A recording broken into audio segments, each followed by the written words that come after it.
नमस्कार, जनता टीवी देख रहे हैं आप। आपके साथ मैं हूं अंजलि भंडारी और बात करेंगे सबसे बड़े चुनाव की। देहरादून स्थित सचिवालय में अपर मुख्य निर्वाचन अधिकारी विजय कुमार जोगदंडे ने दरअसल प्रेस कॉन्फ्रेंस की और इस दौरान उन्होंने उत्तराखंड में हुए मतदान के प्रतिशत का आंकड़ा जारी किया है। उन्होंने बताया कि उत्तराखंड में 55.89% मतदान हुआ है। जो अभी तक का जो मुझे जानकारी प्राप्त हो रही थी उसके अनुरूप 55.89% जो है अभी जो मतदान प्रतिशत है वो अभी दिखाई दे रहा है, जिसमें अल्मोड़ा 46.94%, जैसे अल्मोड़ा लोकसभा सीट पर 46.94% का मतदान हुआ है। गढ़वाल लोकसभा सीट पर 50.84% का मतदान हुआ है। 50.84% का मतदान हुआ है। हैदराबाद लोकसभा सीट पर 63.5% का मतदान हुआ है। नैनीताल उधमसिंह सीट पर 61.35% का मतदान हुआ है और टिहरी गढ़वाल सीट पर 52.57% का मतदान हुआ है। उधर गढ़वाल संसदीय क्षेत्र में मतदान के लिए महिलाओं में जो खासा उत्साह देखने को मिल रहा है। यहां पर प्रधानमंत्री नरेंद्र मोदी के साथ ही स्थानीय मुद्दे भी काफी हावी रहे हैं। आपको बता दें कि कांग्रेस और बीजेपी सहित गढ़वाल सीट पर 13 प्रत्याशी मैदान में हैं, लेकिन इनमें से अनिल बलूनी और गणेश गोदियाल खड़ी टक्कर में शामिल हैं। वहीं संसदीय क्षेत्र में महिलाओं में वोट को लेकर खासा उत्साह देखने को मिला, जिसको लेकर कांग्रेस प्रदेश महामंत्री राजेंद्र शाह ने कहा महिलाओं का रुझान इस बार कांग्रेस की तरफ है, क्योंकि अंकिता भंडारी की हत्याकांड से सभी महिलाएं सहमी हुई हैं। मैं पांचों लोकसभा के बारे में आपको महिलाओं का रुझान और युवाओं का रुझान बताना चाहता हूं। महिलाओं ने इस बार गढ़वाल में और उत्तराखंड में जो अंकिता भंडारी का जो जिस तरह से उसके साथ अमानवीय व्यवहार हुआ और जिस तरह से भाजपा नेता का बेटा उसमें इन्वॉल्व हुआ और जिस तरह से रात को 2:30 बजे उस बंतरा रेस्टोरेंट को जो है नेस्ता नाबूद कर दिया गया, तो सीधे सीधे लोगों को लगा कि यह सबूत मिटाने की साजिश है और कहीं ना कहीं भाजपा के लोग इसमें भागीदारी उनकी है। उधर पहले चरण की वोटिंग हो जाने के बाद सभी प्रत्याशी अपनी अपनी जीत को लेकर आश्वस्त हैं। हरिद्वार लोकसभा के कांग्रेस प्रत्याशी वीरेंद्र रावत का कहना है कि उन्होंने कड़ी मेहनत से चुनाव प्रचार किया और परिणाम आने तक जो भी जिम्मेदारी दी जाएगी उसे बखूबी ढंग से निभाया जाएगा। तो वही वोटिंग प्रतिशत को लेकर वीरेंद्र रावत ने क्या कुछ कहा, ये आपको सुनवाते हैं।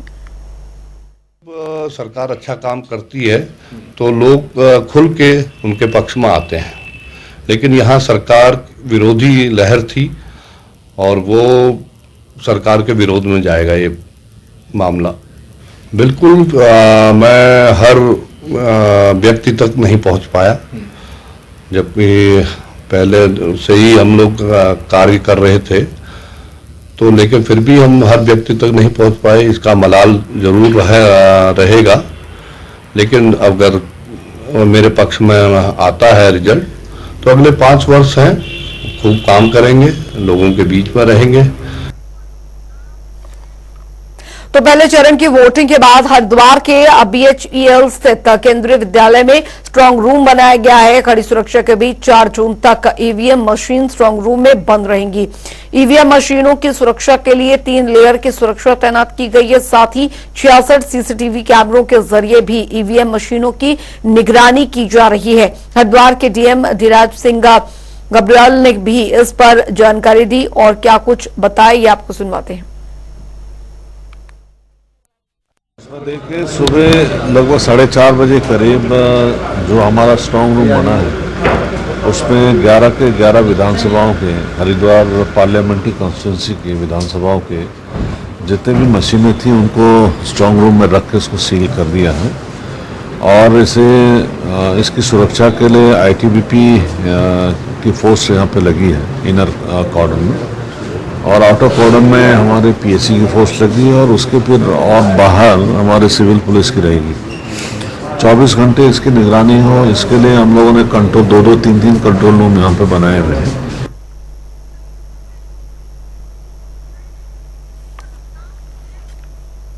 तो चारधाम यात्रा पर आने के लिए इस बार भी तीर्थयात्रियों में काफी उत्साह है। चारधाम यात्रा को लेकर तीर्थयात्रियों में जबरदस्त उत्साह है। पंजीकरण खोले और अभी 5 ही दिन हुए हैं कि 10 लाख से भी अधिक तीर्थयात्रियों ने रजिस्ट्रेशन करवा लिया है। चारधाम यात्रा के लिए श्रद्धालुओं का रिकॉर्ड रजिस्ट्रेशन होने के बाद कही जा रही है। देखिए खास रिपोर्ट आप।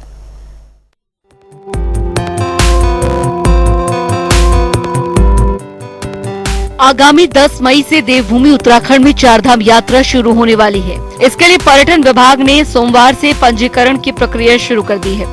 विभाग की ओर से वेबसाइट खोल दी गई है। पर्यटन विभाग की वेबसाइट, मोबाइल ऐप और टोल फ्री नंबर से लोग पंजीकरण करवा रहे हैं। खास बात यह है कि 5वें दिन रिकॉर्ड रजिस्ट्रेशन हुए। चारधाम यात्रा के लिए 5 दिन में पंजीकरण का आंकड़ा 10,66,000 पहुंच गया है। केदारनाथ धाम के लिए सबसे अधिक 3,52,000 तीर्थयात्री पंजीकरण करा चुके हैं। पर्यटन विभाग की ओर से जारी रिपोर्ट के अनुसार 19 अप्रैल को शाम 6 बजे तक चारधाम यात्रा के लिए पंजीकरण 10,66,000 से अधिक हो चुका है। केदारनाथ 3,52,879, बद्रीनाथ धाम 3,04,243, गंगोत्री 2,09,96, यमुनोत्री 1,93,998, हेमकुंड साहिब 14,041। इस बार भी यात्रा को लेकर श्रद्धालुओं में काफी उत्साह है। पिछले साल पूरी चारधाम यात्रा में 73 लाख श्रद्धालुओं ने पंजीकरण करवाया था। इसमें 56 लाख ने ही केदारनाथ, बद्रीनाथ, गंगोत्री और यमुनोत्री धाम के दर्शन किए। 10 मई को चारधाम यात्रा शुरू हो रही है। इस बार गंगोत्री, यमुनोत्री और केदारनाथ धाम के कपाट एक ही दिन खुल रहे हैं, जबकि 12 मई को बद्रीनाथ धाम के कपाट खोले जाएंगे। केदारनाथ धाम 10 मई, यमुनोत्री 10 मई, गंगोत्री 10 मई, बद्रीनाथ 12 मई को कपाट खोले जाएंगे। वहीं चारधाम यात्रा में साल दर साल श्रद्धालुओं की संख्या में इजाफा देखने को मिला। साल 2012 27,98,466, साल 2013 13,53,139, साल 2014 3,27,213, साल 2015 8,75,077, साल 2016 15,21,494, साल 2017 23,24,158, साल 2018 27,69,508, साल 2019 32,40,882, साल 2020 3,11,549, साल 2021 3,48,232, साल 2022 44,32,268, साल 2023 54,05,868 श्रद्धालुओं ने चारधाम के दर्शन किए। चारधाम यात्रा के लिए हर साल बड़ी संख्या में श्रद्धालु आते हैं। कोविड के बाद से यहां आने वाले भक्तों की संख्या में तेजी से इजाफा हुआ है। हर साल ये यात्रा नए रिकॉर्ड बना रही है। वहीं श्रद्धालुओं की सुरक्षा और सुगम व्यवस्था को लेकर प्रशासन की ओर से तैयारियां भी की जा रही हैं। चारधाम दौड़ के लिए विशेष प्रयास कर रहा है, जिसमें हमारे प्रबंध निदेशक विनोद गोस्वामी जी के अथक प्रयासों से जो TRHO का रेनोवेशन है वो अंतिम उसमें है, चरण में है। लगभग हम जो है 10 तारीख तक जो है 10 तारीख यात्रा से पूर्व हम उनको सौंदर्यकरण आदि का जो भी कार्य करना जाना होगा वो पूर्ण कर लिया जाएगा। हमारी टीम 3 अप्रैल को केदारनाथ गई थी, एडवांस उसमें रैकी में। उसमें काफ़ी बर्फ़ गिरी हुई थी। साइड का तो खैर ज़्यादा है वो नहीं आया, ग्राउंड उसमें बर्फ़ पड़ी हुई थी, लेकिन और टूट फूट का जायजा लेके हमारी अब टेक्निकल टीम जो है इंजीनियर वगैरह तुरंत जाने वाले हैं। जैसे बर्फ़ खत्म होगी तो निर्माण कार्य की यात्रा से पूर्व कर लिए जाएंगे। और हमारी कोशिश रहेगी कि 1 मई से पहले हम स्टाफ की वहाँ तैनाती कर देंगे, जिससे कि वो यात्रा मार्ग पर यात्रियों के लिए जो भी सुविधा हो सकेगी उसकी तैयारियां कर ली जाएंगी। टेंट लगाना आदि शुरू कर देंगे। हाँ, गढ़वाल मंडल विकास निगम द्वारा परिवहन विभाग के माध्यम से इलेक्ट्रिक व्हीकल चार्जिंग स्टेशन की स्थापना की जा रही है, जिसमें परिवहन विभाग की तरफ से अभी तक हम 24 उसका ईवी स्टेशनों का तैयारी कर रहे हैं तथा कुछ उनका सामान वगैरह भी आ गया, उसका निर्माण कार्य चल रहा है और 14 ईवी स्टेशन जो है TIDC के माध्यम से लगाए जाने हैं। अभी तक हमारे पास कुछ 4 धाम के लिए UTTB द्वारा जो रजिस्ट्रेशन प्रक्रिया शुरू की गई है उस लगभग 8.5 लाख के लगभग हो गए, जिसमें कि 3,52,000 जो है केवल केदारनाथ के लिए यात्रियों द्वारा अपना रजिस्ट्रेशन कराया गया है। और गढ़वाल मंडल विकास निगम द्वारा जो ऑनलाइन बुकिंग की जाती है उसमें लगभग 7.5 करोड़ की बुकिंग हो गई है। तरफ यात्रा ऑफिस द्वारा हमारी लगभग 3 करोड़ की, कुल मिला के 10 करोड़ की अभी यात्रा बुकिंग अग्रिम कर दी गई। इनको देवभूमि के नाम से जाना जाता है। उत्तराखंड अपनी हरी भरी वादियों और तीर्थ स्थलों के लिए काफी प्रसिद्ध है। यहाँ पर देवभूमि का अर्थ होता है देवताओं की भूमि, यानी उत्तराखंड के कण कण में देवताओं का वास है। इसी को देखते हुए उत्तराखंड में भी 4 धाम है, यानी कि उत्तराखंड में 4 धाम के दर्शन के लिए लाखों की संख्या में श्रद्धालु प्रत्येक साल पहुंचते हैं। वहीं इस बार के 4 धाम यात्रा की शुरुआत 10 मई से हो रही है, जिसमें से केदारनाथ, बद्रीनाथ, गंगोत्री, यमुनोत्री आता है। उसके बाद एक और आता है जो उसका नाम है हेमकुंड साहिब। 4 धाम की यात्रा के लिए श्रद्धालु जब आते हैं तो वो अपने पूरे परिवार के साथ आते हैं, अपने बूढ़े माता पिता को भी दर्शन करवाने आते हैं। और इस पिछले बार की तुलना में यदि बात की जाए तो पिछले बार 4 धाम की यात्रा में रिकॉर्ड तोड़ दिया गया था, यानी कि 50 लाख से अधिक श्रद्धालुओं ने 4 धाम के दर्शन किए थे। ये तो रजिस्ट्रेशन के आधार पर था, बहुत ऐसे भी यात्री थे जो यात्रा किए थे। दूसरी सबसे बड़ी बात, यदि इस बार की संख्या की बात की जाए तो 2024 में अभी पंजीकरण की शुरुआत हो चुकी है और पंजीकरण की शुरुआत के साथ ही 11 लाख से अधिक लोगों ने अभी तक अपना रजिस्ट्रेशन करवा लिया है।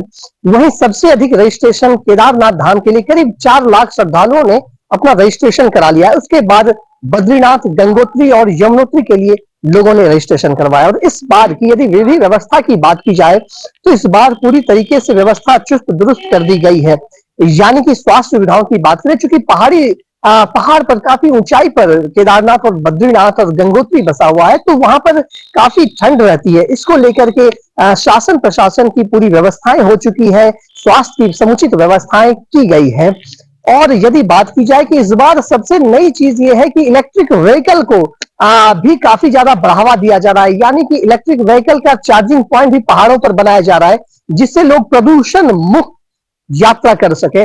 और यात्रा से, चूंकि यात्रा में आने के बाद क्या होता है कि हरी भरी वादियों को श्रद्धालु जब आते हैं तो वहां खाते हैं, वहां पर रहते हैं तो नुकसान पहुंचती है, लेकिन इलेक्ट्रिक वाहनों के प्रयोग से यह नुकसान नहीं होगा। तो इस बार जो है 4 धाम यात्रा में बात की जाए RTO की, परिवहन विभाग की बात की जाए स्वास्थ्य विभाग की बात की जाए, शासन प्रशासन की, पुलिस व्यवस्था की, तो सभी चाक चौबंद है। अब देखना यह है कि इस बार के 10 मई से शुरुआत होने वाली 4 धाम की यात्रा जब संपन्न होती है तो कितने रिकॉर्ड रहते हैं। और सबसे बड़ी बात है कि GMVN यानी गढ़वाल मंडल विकास निगम और KMVN की इसमें भी महत्वपूर्ण योगदान होता है, क्योंकि GMVN जो गेस्ट हाउस है इनका, ये गेस्ट हाउस में काफी ज्यादा श्रद्धालु ठहरते हैं और अच्छी व्यवस्थाएं भी की जाती है। तो देखना यह है कि इस बार क्या पिछले बार के मुकाबले 4 धाम यात्रा रिकॉर्ड तोड़ पाएगा, अब यह तो आने वाला समय ही। लेकिन हाँ, श्रद्धालु काफी ज्यादा 4 धाम यात्रा की ओर तत्पर है और अपने परिवार सहित, अपने मित्रों सहित लोग यहाँ पर 4 धाम की यात्रा के लिए आने वाले हैं। कैमरा पर्सन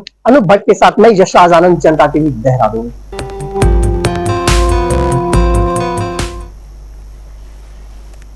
और रुकेंगे इस बीच आ रही एक बड़ी खबर की ओर, बड़ी जानकारी इस बीच आ रही है वो आपको बता दें। तो बड़ी खबर, बड़ी जानकारी, मुख्यमंत्री पुष्कर सिंह धामी पहुंचे दिल्ली। जी हां, दिल्ली में कार्यक्रम में शिरकत करेंगे। आज दिल्ली में हिंदी नववर्ष महोत्सव का आयोजन हो रहा है। CM धामी महोत्सव में शामिल होंगे बतौर मुख्य अतिथि। इस वक्त की बड़ी खबर, शाम को गाजियाबाद पहुंचेंगे CM धामी। तो बड़ी खबर आपको यहां पर बता रहे हैं, आज दिल्ली में हिंदी नववर्ष महोत्सव कार्यक्रम का आयोजन हो रहा है। सीएम पुष्कर सिंह धामी दिल्ली पहुंचे हैं।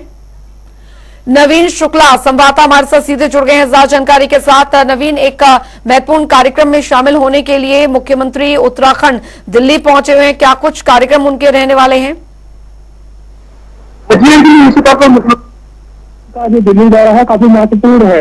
इसके साथ ही आज हिंदी नववर्ष जो महोत्सव है उसमें करीब जो समय रखा गया है 1:55 उस कार्यक्रम में बतौर मुख्य अतिथि प्रतिभाग करेंगे। इसके साथ ही मुख्यमंत्री पुष्कर सिंह धामी का जो दूसरा कार्यक्रम है वो व्यावसायिक सम्मेलन है, उसमें वो प्रतिभाग करेंगे जिसका समय 5 बजे रखा है। तो ऐसे दो कार्यक्रम मुख्यमंत्री पुष्कर सिंह धामी के हैं और कहीं ना कहीं जब मुख्यमंत्री पुष्कर सिंह धामी दिल्ली जाते हैं तो उनका चाहे उत्तराखंड की सौगात की बात की जाए या फिर कार्यक्रमों की बात की जाए तो तमाम सारे कार्यक्रम उनके होते हैं, चाहे बड़े नेताओं से मिलने का कार्यक्रम होता है। लेकिन आपकी बार में मुख्यमंत्री पुष्कर सिंह धामी गए हैं तो वह हिंदी महोत्सव में प्रतिभाग करने वाले हैं और साथ ही जो अन्य नेता हैं, जो बड़े नेता हैं, उनसे भी मुलाकात का कार्यक्रम उनका रखा गया है। तो कहीं ना कहीं मुख्यमंत्री पुष्कर सिंह धामी का जो दिल्ली दौरा है काफी महत्वपूर्ण माना जा रहा है। नवीन, जाहिर तौर पर क्योंकि पहले फेज में उत्तराखंड में चुनाव भी संपन्न हुए, इसके बाद मुख्यमंत्री का ये दौरा जो है दिल्ली का, हालांकि एक निजी कार्यक्रम ये बताया जा रहा है जिसमें शामिल होंगे, लेकिन इस बीच क्या पार्टी हाईकमान ना के किसी नेताओं से मुलाकात का भी उनका कोई कार्यक्रम यहाँ पर रहने वाला है? देखिए अंजलि, अभी तक का जो कार्यक्रम आया है वो 2 कार्यक्रमों में प्रतिभाग करने वाले हैं। हालांकि यह जरूर होता है कि जब मुख्यमंत्री दिल्ली जाते हैं तो कहीं ना कहीं वो बड़े नेताओं के साथ मुलाकात भी करते हैं, लेकिन अभी इस चीज को नहीं कह सकते हैं कि मुख्यमंत्री किन नेताओं से मुलाकात करेंगे या फिर वह उसी कार्यक्रम से वापस आएंगे। लेकिन कहीं ना कहीं जरूर प्रयास लगाई जा रही है कि बड़े नेताओं से उनकी मुलाकात हो सकती है और कई वो केंद्रीय नेताओं से भी मुलाकात वो कर सकते हैं। लेकिन अभी इस चीज की पुष्टि नहीं की जा सकती कि मुख्यमंत्री किन नेताओं से मिलेंगे। लेकिन जो उनका जो 2 कार्यक्रम लगाया गया है, चाहे हिंदी महोत्सव की बात की जाए या दूसरे कार्यक्रम की बात की जाए, तो उसमें वो प्रतिभाग करने वाले हैं और कहीं ना कहीं बतौर मुख्य अतिथि उस कार्यक्रम में प्रतिभाग करेंगे। चलिए, बहुत बहुत शुक्रिया नवीन शुक्ला इस तमाम जानकारी के लिए। बढ़ेंगे आगे। उधर राज्य में लोकसभा चुनाव संपन्न होने के बाद प्रदेश के स्वास्थ्य मंत्री डॉक्टर धन सिंह रावत विभागीय कार्यों को लेकर सक्रिय हो गए हैं। उन्होंने भारत निर्वाचन आयोग से आगामी 4 धाम यात्रा की तैयारियों की समीक्षा की।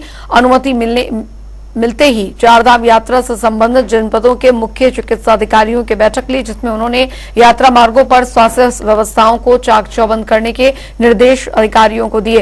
इसके साथ ही श्रीनगर और दून मेडिकल कॉलेज सहित एम्स ऋषिकेश को अलर्ट मोड पर रहने के निर्देश दिए गए हैं।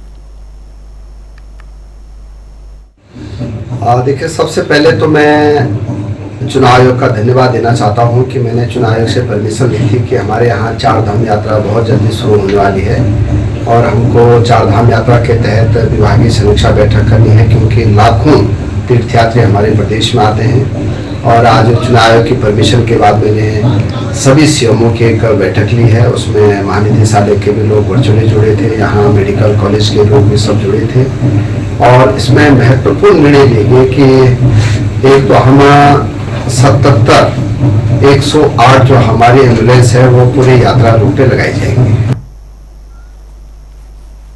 उधर उत्तराखंड में 10 मई से शुरू होने जा रही 4 धाम यात्रा के मद्देनजर केदारनाथ हेली सेवा की बुकिंग में जबरदस्त उत्साह नजर आया है। शनिवार को कुछ ही घंटों के भीतर 10 मई से 20 जून तक के सभी टिकट बुक हो गए हैं। बता दें आपको कि अब मानसून सीजन को छोड़कर उत्तराखंड नागरिक उड्डयन विकास प्राधिकरण ने सितंबर-अक्टूबर की हेली सेवाओं की बुकिंग विंडो खोल दी है।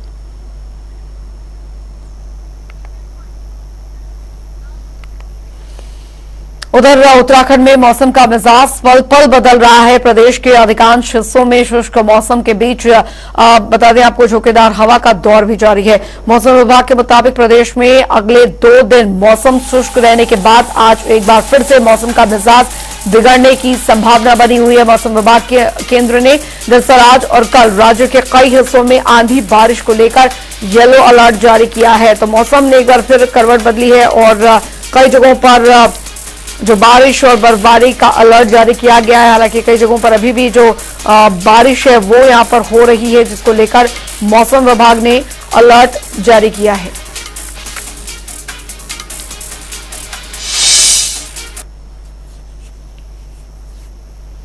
बाईपास